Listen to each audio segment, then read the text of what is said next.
Olá, eu sou a Joelísia Feitosa, sou atingida pelo crime da Vale em Joatuba, o crime da Vale de 2019 que matou 272 pessoas pelo rompimento da barragem do Córrego do Feijão. Estou aqui hoje para falar com vocês um pouco sobre a nossa vida após o rompimento. Após o rompimento, nós tivemos a vida revirada pelo avesso, né? As pessoas perderam o seu direito principal, que é o direito da sua sobrevivência. Pessoas perderam animais, perderam plantações, perderam tudo isso, até hoje não foi devolvido, e principalmente o seu direito a dar continuidade do seu trabalho diário que garantia a sua sobrevivência. Perdeu-se a água, elemento fundamental à vida, pois o rio ficou inviável, né? A água não pode mais ser consumida, muito menos utilizada para regar plantas. Assim, os pequenos produtores, as pessoas que moram à beira do rio e as pessoas que moram no município ficaram imensamente prejudicadas, porque até a água que nós consumimos, ela hoje vem sem condições de ser bebida, e muitas vezes a maioria das pessoas são obrigadas a comprar água, porque com isso vieram os problemas de saúde, os problemas de pele, inúmeros problemas que vêm se agravando ao longo dos dias, e nós de fato já estamos bastante cansados, né, com isso tudo.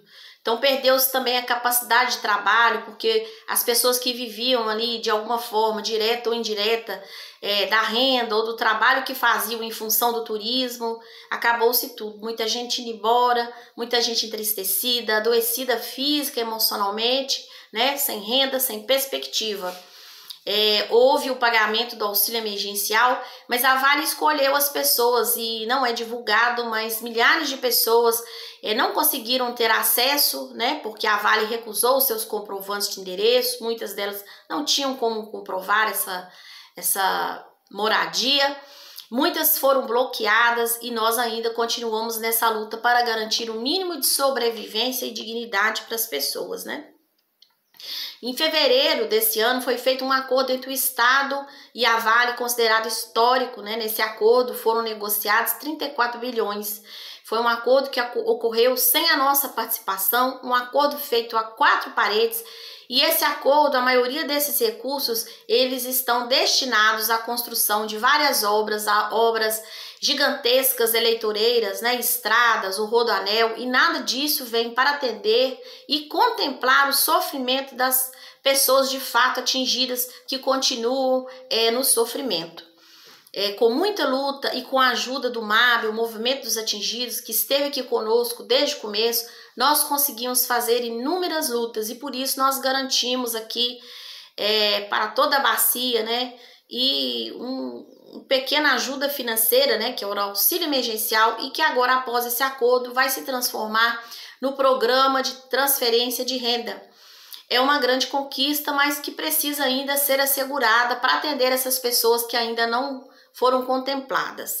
Também nesse acordo nós conseguimos a garantia de projetos de políticas públicas que venham atender a essas situações de saúde, da educação, de algumas reparações ambientais locais e emergentes, de situações para oferecer trabalho, renda, recuperação dos municípios para que as pessoas tenham pelo menos uma parte da sua vida restabelecida.